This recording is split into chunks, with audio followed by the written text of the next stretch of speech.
Hello students, I am Sumit और आज हम करने वाले हैं 2024 के जेई मेन के जनवरी शिफ्ट के जो हमारे PYQs थे वो किस चैप्टर के?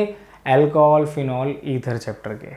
ठीक है, तो जितने भी हमारे जनवरी शिफ्ट में अलग अलग उसमें पेपर में क्वेश्चन आए थे अल्कोहल वाले चैप्टर से, तो हम वो अभी डिस्कस करने वाले हैं। ठीक है, तो चलिए शुरू करते हैं। पहला क्वेश्चन है, अब आप कहोगे फैब जैन फैब यार वही लास्ट में चल रहा था। ठीक है, तो पहला क्वेश्चन हमारा है फर्स्ट फैब शिफ्ट 2। क्वेश्चन क्या है, आपको मैचिंग का दिया है, लिस्ट 1 लिस्ट 2 को मैच करना है। तो ये रिएक्टेंट हैं और ये हमारे प्रोडक्ट हैं। ठीक है, तो किस से क्या क्या बनता है ये वाला हमें चेक करना है। तो फटाफट से चेक करते हैं। देखिए, फिनोल को जिंक के साथ हीट किया गया है। याद करो, फिनोल होता था हमारा, ठीक है, और जिंक डस्ट किस चीज़ का जिंक किस चीज़ का काम करता था और हीट करते थे, रिड्यूस करने का काम करता था। रिडक्शन करके किस में कन्वर्ट करता था, इसको बेंजीन में कन्वर्ट करता था। तो ए वाला किसके साथ जुड़ेगा? बेंजीन 3 के साथ। ए का 3 2 में रिलेशन है, 3 में और 4 में। बी पे चलते हैं भाई। बी क्या है? फिनोल को रिएक्ट कराया है क्लोरोफॉर्म विद बेस और फिर एसिड। याद करो, क्लोरोफॉर्म विद बेस फिनोल के साथ। ध्यान रखना है, ये रिएक्शन बहुत बहुत बार आती है, बहुत फेमस है। इतना हिस्सा देख के समझ जाना चाहिए आपको ये रिएक्शन कौन सी है। Rymer टाइमन reaction. ठीक है, रीमर टीमन भी बोल देते हैं, राइमर टाइमन भी बोल देते हैं। ठीक है, वो रिएक्शन उसमें बनता क्या था हमारा? सेलीसैल्डिहाइड बनता था। ठीक है, तो इसमें रिएक्ट कराने पे क्या बनेगा हमारा? सेलीसैल्डिहाइड। ये कौन सा है? ये। इट मीन्स बी का 1 होना चाहिए। तो आंसर तो अब हमें मिल गया भाई। बाकी ये दो भी चेक कर लेते हैं। ठीक है, फिनोल CO2 इन NaOH HCl। अगर CO2 यूज करेंगे, क्लोरोफॉर्म की जगह CO2 यूज करेंगे, तो कोल बेस रिएक्शन थी जो हमारी, तो वो क्या बनाता है? Salicylic acid. क्या बनाता है? सैलिसैलिक एसिड बनाता है। तो सैलिसैलिक एसिड मतलब ये। और फिनोल विद CONCHNO3, अगर कंसनट्रेटेड नाइट्रिक एसिड आप डाल देते हैं फिनोल के साथ, तो वो बनाता था हमारा बहुत स्ट्रॉन्ग एसिड, जिसे हम क्या कहते थे? Picric acid. ठीक है, ऐसे ऐसे सब पे, यहाँ पे तीनों पे लग जाता था NO2 NO2 NO2, तो वो पिक्रिक एसिड बनाया करता था। ठीक है, तो हमारे इसमें ऑप्शन 3 जो है वो आंसर है। इजी था। नेक्स्ट बढ़ते हैं।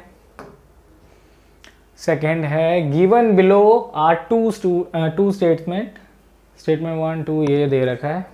अच्छा, इनमें से बताओ, स्टेटमेंट पहले पढ़ लेते हैं ना। Para nitrophenol is more acidic then Meta nitrophenol and ortho nitrophenol. क्या ये सही है? देखिए, पहले तो बना लेते हैं। ठीक है, पैरा नाइट्रोफिनोल हो गया हमारा एक हमारा ऑर्थो हो जाएगा और एक हमारा मेटा हो जाएगा। तो जी हाँ, बिल्कुल सही है। पैरा वाला जो होता था वो सबसे ज़्यादा एसिडिक हुआ करता था। देन हम ऑर्थो पे जाया करते थे और सबसे कम हमारा मेटा वाला हुआ करता था। अगर हम यहाँ पर बात करें इन एसिडिक करेक्टर की, तो ये तो सही है कहानी। तो पहली स्टेटमेंट तो ट्रू है। दूसरी क्या है? Ethanol will give immediate turbidity with Lucas reagent. Lucas reagent याद हो तो आपको, प्राइमरी सेकेंडरी एंड टर्शरी जो अल्कोहल थे उनमें डिफ्रेंशिएट करने के लिए हम इसका इस्तेमाल करते थे। क्या होता था कि भाई प्राइमरी सेकेंडरी और टर्शियरी, ये 3 अल्कोहल हैं हमारे पास। लूकास रिएजेंट होता था। लूकास रिएजेंट में क्या होता था? ZnCl2 with HCl, zinc chloride with HCl। तो यहाँ पर हम क्या कहते थे कि भाई अगर टर्शियरी हुआ तो इमीडिएटली टर्बिडिटी आती थी तुरंत, सेकेंडरी वाला 5 मिनट में, और प्राइमरी वाला 30 to 35 मिनट में आती थी। और रूम टेम्परेचर पे तो जनरली ऑब्जर्व ही नहीं होती थी टर्बिडिटी। ठीक है, तो अब यहाँ पर ये बताओ, इथेनॉल कौन सा अल्कोहल है? प्राइमरी सेकेंडरी टर्शरी, इथेनॉल है हमारा प्राइमरी। अब ये कह रहा है ethanol will give immediate turbidity. तो इमीडिएट तो भैया टर्शरी वाला देता है, प्राइमरी वाला नहीं देता। तो ये आपकी स्टेटमेंट गलत हो गई। तो statement 1 is true but statement 2 is false. Now the option is first. Okay, easy है। बढ़े आगे, चलिए नेक्स्ट बढ़ते हैं। Okay, phenolic group can be identified by a positive, इनमें से अच्छा फिनोलिक ग्रुप की पहचान इनमें से कौन सा टेस्ट देता है, ये हमें पता लगाना है। ओके, देखते हैं जी फथैलिन डाई टेस्ट। देखो पहले फथैलिन डाई टेस्ट सुना सुना सा नाम लग नहीं रहा, इतना कॉमन एनसीईआरटी में हमने देखा नहीं। लूकस का तो पता है, प्राइमरी सेकेंडरी टर्शरी अल्कोहल के लिए इस्तेमाल करते हैं, फिनॉल के लिए नहीं करते हैं, ध्यान रखिएगा। टॉलेंस आपका एल्डिहाइड के लिए कार्बाइल ग्रुप में यूज करते थे। कार्बाइलमाइन प्राइमरी अमाइंस देते थे, कार्बाइलमाइन टेस्ट तो प्राइमरी अमाइन। तो बचा कौन, फथैलिन डाई टेस्ट, ये फिनोलिक ग्रुप के लिए होता है।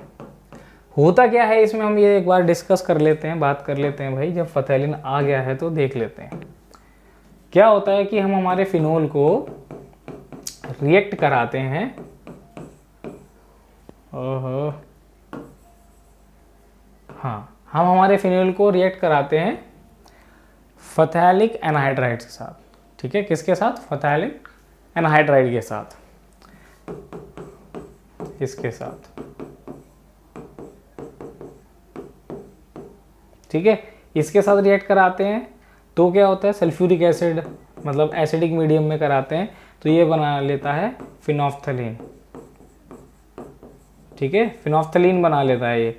अब फिनोफ्थलीन कैसा होता है भाई, ये होता है कलरलेस, और जैसे ही आप इसमें बेस डालते हो एक्सेस में NaOH, ये पिंक कलर शो कर देता है।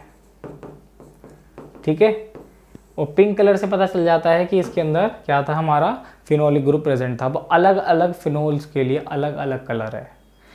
अलग अलग फिनोल का मतलब क्या हो गया, जैसे मान लो अगर आपने ये यूज करा ऐसे, इसके लिए अलग कलर होगा, 3 पे लगा है अलग कलर होगा। ठीक है, समझ में आ रहा है इतना। ठीक है, तो इस तरीके से हम पता लगाते हैं फथैलिन डाई टेस्ट के अंदर। तो अलग अलग के लिए हमारे इस तरीके से हम इसमें पता लगा सकते हैं भाई, फिनोल के साथ इसने पिंक कलर दे दिया, क्रीसोल के साथ अलग देगा। ठीक है, तो इस तरीके से अलग अलग फिनोलिक ग्रुप के साथ अलग अलग कलर शो करता है फथैलिन डाई टेस्ट के अंदर, ये होता है। क्लियर है, तो आंसर क्या है इसमें हमारा, फर्स्ट वाला है। ठीक है, नेक्स्ट बढ़ते हैं। अगेन मैचिंग करनी है, दिख रहा है। देखो पहला वाला क्या दिया है, पहला दिया है फिनोल से हमने बनाया है, क्या बनाया ये, सैलिसैलिक एसिड बनाया है। दूसरा वाला फिनोल से बनाया है, सैलिसैल्डिहाइड बनाया है। तीसरा फिनोल से बनाया है बेंजोक्विनोन, और ये चौथा वाला जो हमने बनाया है, डी वाला ऑप्शन है, फिनोल से बनाया है आपने एनिसोल बनाया है। ओके, अब इसने पूछा है कि भाई रिएजेंट हमने कौन कौन से यूज़ करें, सोडियम डाइक्रोमेट एसिडिक मीडियम में, NaOH क्लोरोफॉर्म के साथ, NaOH क्लोरोफॉर्म विद बेस, फिर HCl, और NaOH विद CO2 के साथ। ठीक है, आप देखो फिनोल से सैलिसैलिक एसिड, याद करो दिमाग में रिएक्शन, पीछे भी अभी करा था हमने वैसे, सैलिसैल्डिहाइड और सैलिसैलिक एसिड, ये भैया पक्का कर लो कि कोलबेज और राइमरटाइमन तो आती है, बहुत ज़्यादा आती है। ठीक है हमारी। अब देखो यहाँ पर अगर फिनोल सैलिसैलिक एसिड बनाना है तो हम क्या यूज़ करते थे, NaOH और CO2 का इस्तेमाल करते थे। तो भाई A के लिए 4, अब A के लिए 4 हमारा 2 में आ रहा है, फर्स्ट और फोर्थ ऑप्शन में। B के लिए देख लेते हैं, B में क्या है हमारा, सैलिसैल्डिहाइड। फिनोल से सैलिसैल्डिहाइड क्या होता था, आप NaOH क्लोरोफॉर्म, फिर बेस डाल के एसिड डालते थे। ठीक है, तो हमारा ऑप्शन कौन सा हो गया, B के लिए हो गया हमारा 3। तो B के लिए, A के लिए 4 दोनों में है, B के लिए 3 इन दोनों में से किस में, फोर्थ वाले में। तो आंसर तो भैया हमारा फोर्थ ऑप्शन ही है। आगे की दोनों देख लेते हैं। फिनोल से बेंजोक्विनोन अगर हमें बनाना हो तो हम क्या करते हैं आपको एक ऑक्सीडाइजिंग एजेंट यूज़ करना पड़ता है स्ट्रॉन्ग, क्या है वो, सोडियम डाइक्रोमेट। और आपको अगर फिनोल से एनिसोल बनाना है तो हम ये यूज़ करते थे बेस, क्या, इस तरीके से NaOH यूज़ होता था। ठीक है, हम यहाँ पे ये लगाते थे और फिर CH3Cl है, इसे निकाल दो और इसे लगा दो और क्या बन गया आपका, एनिसोल बन गया। ठीक है, तो इस वाले में ये वाला यूज़ होगा, तो डी में 2। तो हमारा फोर्थ ऑप्शन बिल्कुल सही है। ठीक है, कोई दिक्कत आ रही है किसी में? नहीं आ रही होगी, क्योंकि बहुत बेसिक है, एनसीईआरटी वाला ही पूछा हुआ है भाई। जेई मेन देख रहे हो, अगर आपकी एनसीईआरटी का कॉन्सेप्ट अच्छा है और आपने अपनी प्रैक्टिस अच्छे से करी है और मेन रिएक्शन वाला तो छोड़ना ही नहीं है, तो भैया समझ लो आपके नंबर कहीं नहीं गए, प्यार से कर लोगे आप लोग। ठीक है, नेक्स्ट बढ़ते हैं अगले पे। Major product formed in the following reaction is a mixture of this. क्या बात है, बहुत देखने, देखो आपने एनसीईआरटी में इस तरह का क्वेश्चन करा भी हुआ है। चलो फिर भी देखते हैं क्या हो सकता है इसमें। याद करो, HI कैसे टूटेगा, H प्लस I माइनस, इतना तो हमें पता है। अब यहाँ पर क्या होगा, देखो ऑक्सीजन के पास क्या होते हैं, ऑक्सीजन के पास है लोन पेयर। अब ये H प्लस को क्या करेगा, ऑक्सीजन अपने ऊपर एक्सेप्ट करता है, इसको लगाता है, फिर क्या होगा, अरे भैया इसमें जगह नहीं छूटा, चलिए हम यहाँ पे बनाते हैं, कोई दिक्कत नहीं, समझ में आ जाए आपको, कोशिश करेंगे। कौन सा कलर सही रहेगा यही देखते हैं। हाँ दिख रहा होगा ना, रेड। अब देखो यहाँ पे O पे हमने H लगा दिया, ये CH3 CH3 CH3। ठीक है भाई, O पे पॉजिटिव चार्ज आ गया। अब देखिए यहाँ पर जो बॉन्ड है वो किस तरीके से टूट सकता है, दो ही तरीके से टूटेगा। अगर मान लो यहाँ से बॉन्ड टूटा, यहाँ से बॉन्ड टूटा तो ये बनेगा कार्बोटाइन, यहाँ बनेगा। और अगर बॉन्ड यहाँ से टूटा तो क्या होगा, कार्बोटाइन कौन सा बनेगा, ये वाला।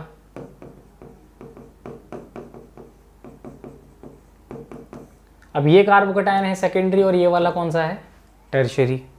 ज़्यादा स्टेबल कार्बोकेटायन कौन सा होता है, सेकेंडरी वाला या टर्शियरी वाला, टर्शियरी वाला कार्बोकेटायन ज़्यादा स्टेबल होता है। तो मतलब बॉन्ड यहाँ से ब्रेक होने के चांसेस ज़्यादा रहेंगे हमारे पास, तो हमें ये मिलेगा एज अ कार्बोकेटायन। अब ये अगर कार्बोकेटायन है तो आयोडीन किस पे अटैक करेगा, इस पे अटैक करेगा। ठीक है, तो अब क्या होगा अगले स्टेप में, अगले स्टेप में होगा ये कि इस पे आयोडीन भाई साहब आएंगे, जुड़ेंगे और ये बना लेंगे ये। ठीक है, और ये इधर से टूटेगा तो ये अपना स्टेबल।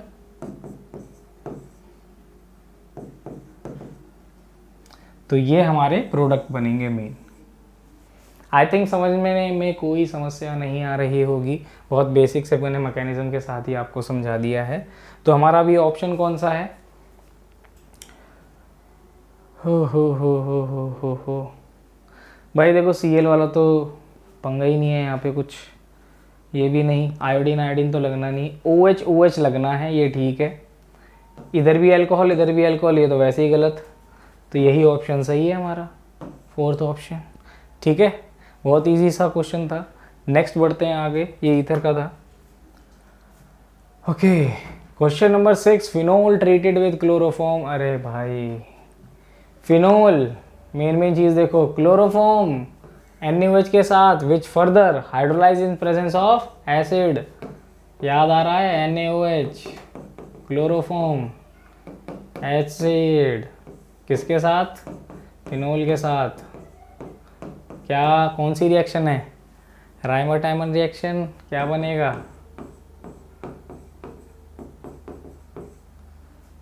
सैलिसिलिक एसिड नहीं, डाइओल तो होता ही नहीं, तो क्या बचा, 2 हाइड्रोक्सी बेंजल्डिहाइड, 1 2 पे क्या लगाया, हाइड्रोक्सी बेंजल्डिहाइड। राइमर-टाइमर रिएक्शन देखिए, नाम अलग अलग करके बोल सकते हैं, सैलिसिल्डिहाइड दे सकते थे, ठीक है, 2 हाइड्रोक्सी बेंजल्डिहाइड, या अल्फा हाइड्रोक्सी बेंजल्डिहाइड भी बोल देते वो, इस तरीके से। ठीक है, तो अलग अलग नाम दे करके या एक ही रिएक्शन को अलग अलग फॉर्मेट से पूछा जा सकता है। तो ये आपके लिए बहुत इंपॉर्टेंट है, इसको अच्छे से तैयार करके रखना है। चलिए फटाफट नेक्स्ट पे बढ़ते हैं। अगला प्रश्न है, अरे भाई फिर से, salicylaldehyde is synthesise from phenol. Phenol से सैलिसिल्डिहाइड अगर बनाना है तो आपको कौन से रिएजेंट्स की आवश्यकता है, आराम से CHCl3NaOH। ठीक है, CO2 वाला अगेन वही सैलिसिलिक एसिड, ये भी अलग हो जाएगा और ये तो बिल्कुल ही अलग हो जाएगा। ठीक है फटाफट से नेक्स्ट पे बढ़ते हैं। Question number 8, assertion reason. Okay, assertion क्या है? Alcohol react both as nucleophile and electrophiles. Okay, alcohol react with active metal such as sodium, potassium and aluminium to yield corresponding alkoxides and liberate hydrogen. बताइए क्या, पहले देखो assertion सही है क्या कि अल्कोहल न्यूक्लियोफाइल और इलेक्ट्रोफाइल दोनों की तरह काम कर सकता है? जी हाँ, बिल्कुल करता है अल्कोहल। देखो ROH है, अगर ये O और H वाला बॉन्ड टूटता है, जैसे मेटल वगैरह से हम रिएक्ट कराते हैं, ठीक है, तो ये प्लस, ये क्या हो जाता है माइनस, मतलब नेगेटिव चार्ज, ये एज अ न्यूक्लियोफाइल काम करता है। ठीक है, अब अल्कोहल हमें रिएक्ट कराना है किसकी तरह? As a electrophile. एसिड के साथ रिएक्ट कराओ, क्या बनेगा? RClH2O निकल जाएगा। अब यहाँ पे बॉन्ड कौन सा टूटा? ये वाला। ठीक है, यहाँ पर जब ये बॉन्ड टूटेगा तो ध्यान रखना ये किसकी तरह काम करेगा? एक इलेक्ट्रोफाइल की तरह काम करता है। ठीक है, तो अगर ROH के मतलब कार्बन C और OH वाला बॉन्ड टूटा तो ये काम करेगा इलेक्ट्रोफाइल की तरह। अगर O और H के बीच का बॉन्ड टूटा तो ये काम करेगा आपका न्यूक्लियोफाइल की तरह। ठीक है, एसिड वगैरह से रिएक्शन हो गई आपकी। ठीक है, तो आपको ये चीज़ ध्यान रखनी है, तो ये दोनों की तरह काम कर सकता है, तो भाई असर्शन तो सही है। दूसरी बात है, alcohol react with active metal such as, मतलब मेटल के साथ रिएक्ट कर रहा है, एल्कोक्साइड बनाता है, बिल्कुल सही बनाता है, हाइड्रोजन रिलीज करता है, बिल्कुल करता है। देखो रीज़न भी सही है, पर ये सिर्फ इसकी एक ही प्रॉपर्टी को शो कर रहा है, अल्कोहल की न्यूक्लियोफाइल वाली प्रॉपर्टी को शो कर रहा है, इलेक्ट्रोफाइल वाली को नहीं कर रहा है, तो ये मतलब इसका करेक्ट एक्सप्लेनेशन नहीं बनता है। ठीक है, A is true but R is false, both A and R true but R is not correct explanation of A। बिल्कुल सही, फोर्थ वाला ऑप्शन बनेगा, दोनों ट्रू हैं बट वो उसकी करेक्ट एक्सप्लेनेशन नहीं है। ठीक है, डन। नेक्स्ट बढ़ते हैं। देखिए जी, given below a two statement, one is liberal. ठीक है, असर्शन रीजन है ये भी हमारा। P K value of phenol is 10 while that of ethanol is 15.9 and ethanol is stronger acid than phenol। पहला वाला असर्शन पकड़ते हैं। pKa वैल्यू जो होती है वो इन्वर्सली प्रोपोर्शनल टू आपके एसिडिक करेक्टर होगी। यदि ये ज़्यादा है तो वो एसिडिक कम है, तो अब इन दोनों में ज़्यादा किसकी है? इथेनॉल की, और फिनॉल की कम है, तो मतलब ये कम है तो ये ज़्यादा एसिडिक है। और ये बात बिल्कुल सही है, जो फिनोल्स होते हैं वो अल्कोहल से, हम कहें इथेनॉल से, CH3CH2OH ज़्यादा एसिडिक है, ऑब्वियस सी बात है। तो ये वाली असर्शन वाली बात तो बिल्कुल सही हो गई। ठीक है, दूसरी चीज़, ethanol is stronger acid than. भाई जब यहाँ पर हमने कह दिया कि असर्शन सही है कि फिनोल ज़्यादा एसिडिक है, तो रीज़न वाली तो बात ही गलत हो गई। तो A is true but R is false. ठीक है, तो बहुत इजी था। तो ये हमारे ये वाले क्वेश्चंस यहाँ पर अल्कोहल वाले हो जाते हैं ख़त्म। देखो कितने इजी क्वेश्चन थे। आपको अपने मेन जो नेम रिएक्शंस वगैरह हैं वो अच्छे से तैयार रखने हैं। एसिडिक करेक्टर वगैरह के क्वेश्चन ज़्यादा आ जाते हैं और स्टेबिलिटी, कार्बोकैटायन वाले। तो इस तरह की चीज़ों को अच्छे से स्ट्रॉन्ग करना है इस चैप्टर की अपनी। ठीक है, तो बाकी कोई दिक्कत है, क्वेश्चन, डाउट है, नीचे कमेंट सेक्शन में दे सकते हैं। वीडियो पसंद आया लाइक करें, शेयर करें, सब्सक्राइब करना नहीं भूलना। मिलते हैं नेक्स्ट वीडियो में, तब तक अपने क्वेश्चंस और अपनी प्रैक्टिस करते रहिए। डाउट है हमसे पूछते रहिए। मिलते हैं नेक्स्ट वीडियो में, तब तक बाय।